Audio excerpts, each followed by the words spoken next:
in setting the discount rate for cost-benefit analysis, suppose we decided to use the project-specific cost of capital approach. So we can use capital asset pricing model, CAPM, to calculate discount rate for the project that we are assessing.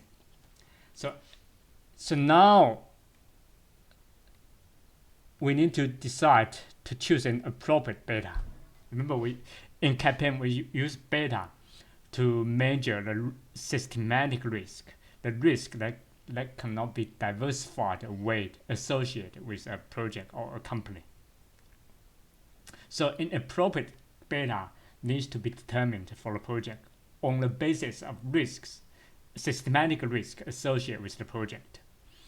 So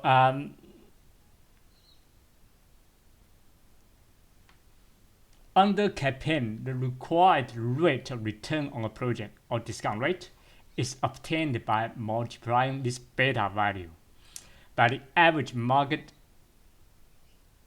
risk premium and added to a generic risk-free rate, which is typically proxied by the long-term treasury bond rate. So this risk-free rate plus a risk premium. So which is market rate of return. Market is supposed to have a beta 1 diversified or idiosyncratic risks. So risk premium, the difference of market rate of return over the risk-free rate of returns, and times the beta.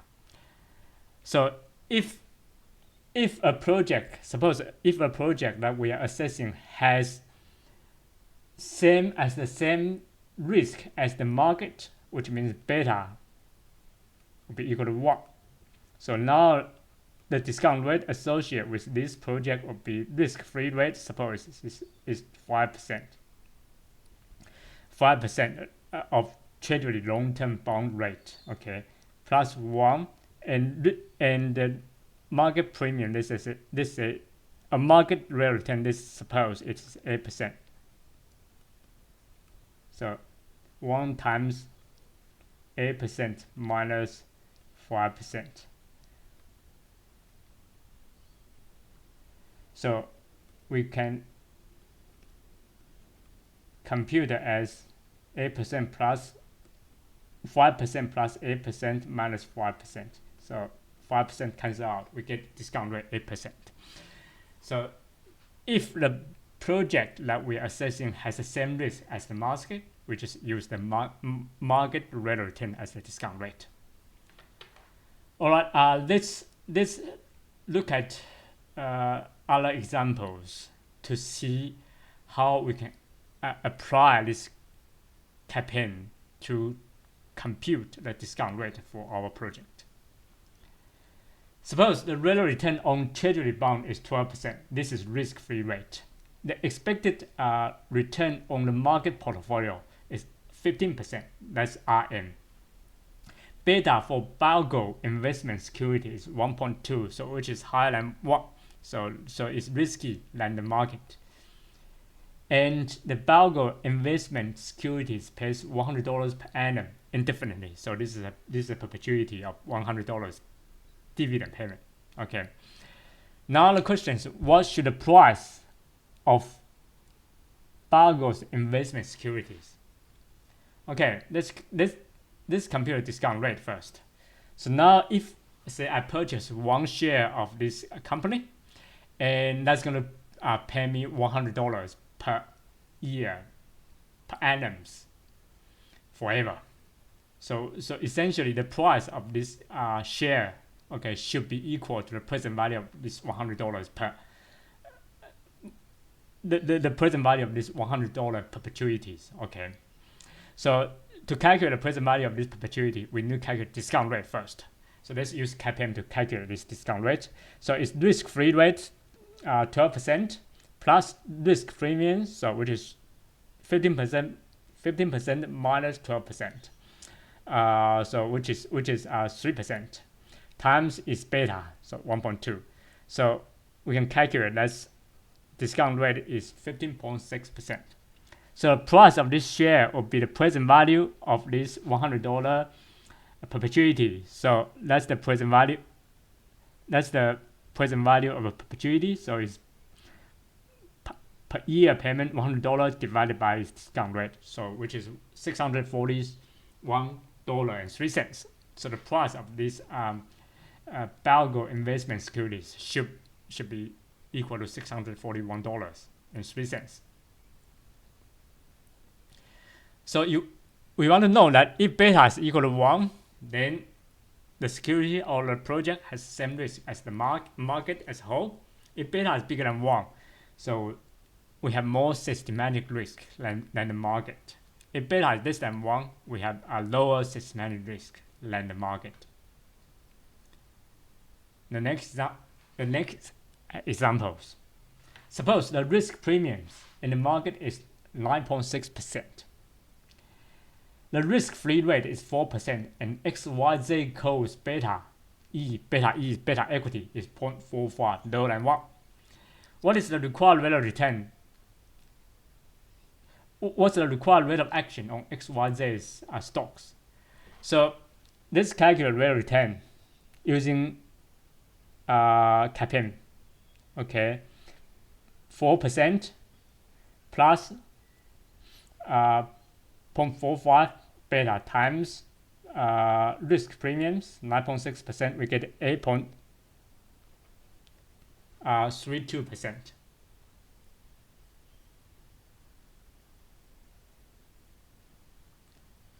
So that's required rate of return for investing in XYZ codes stocks.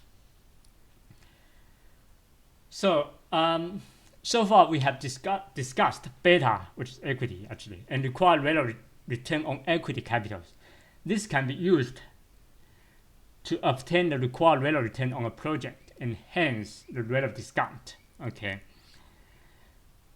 Projects have systematic and unsystematic risks, and a diversified firms or government should eliminate the unsystematic risks. So we only measure the systematic risks. So the measure of systematic risk for a project is called beta asset, beta A. Two conditions applies. So beta A comes from debt and equity. So this is beta equity, beta debt, and this is a debt equity ratios. Okay, or debt and total asset ratios. Total asset is financed by either debt or equity. Okay, this is share of debt in the firm's asset. This is share of equities. So that's the beta associated with the asset. So risk discount rate is risk-free rate plus the beta of this. The beta of this is known that the beta of asset is composed of beta D and beta E times a market premium.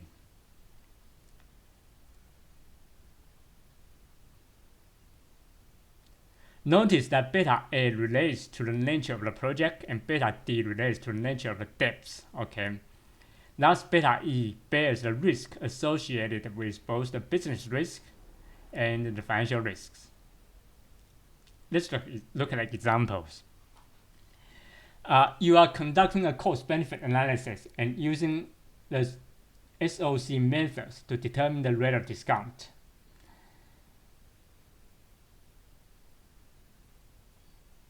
The project is in the communications industry. You have decided to use a firm in the industry, the ABC Limited, to determine the real discount rate.